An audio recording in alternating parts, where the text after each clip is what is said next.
অনেক অনেক বছর আগে পৃথিবীর শুরুতে হজরত আদম আলাইহিস সালামের যুগে জন্ম নিয়েছিল এক রহস্য মানুষ, আওয়াজ ইবনে ইউনুক।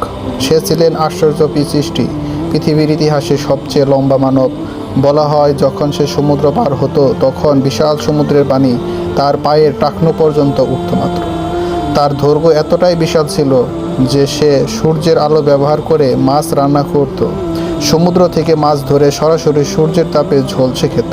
এই দ্বৈতাকৃতি মানুষের এক বিস্ময়কর ভূমিকা ছিল হযরত নূহ আলাইহিস সালাম এর সময়।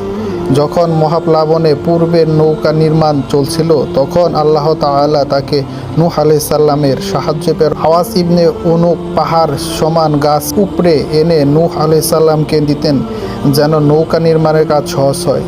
সে একা একা সাগর পাড়ি দিয়ে কাঠ বহন করত, যেন সে ছিল এক জীবন্ত কাহিনীর নায়ক। কিন্তু সময়ের সাথে সাথে সে ভুলে গেল নিজের সীমা। অহংকার এসে তাকে গ্রাস করলো। মনে মনে ভাবতে লাগলো, আমি এত শক্তিশালী, আমার কিছুই হবে না।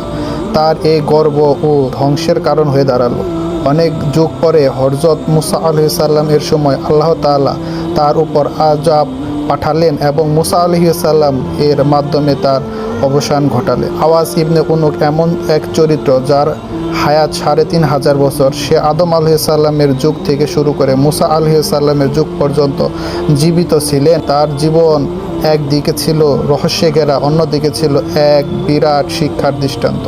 আল্লাহর দেওয়া শক্তি নিয়ে অহংকার করলে শেষ পরিণতি ধ্বংসই হয়।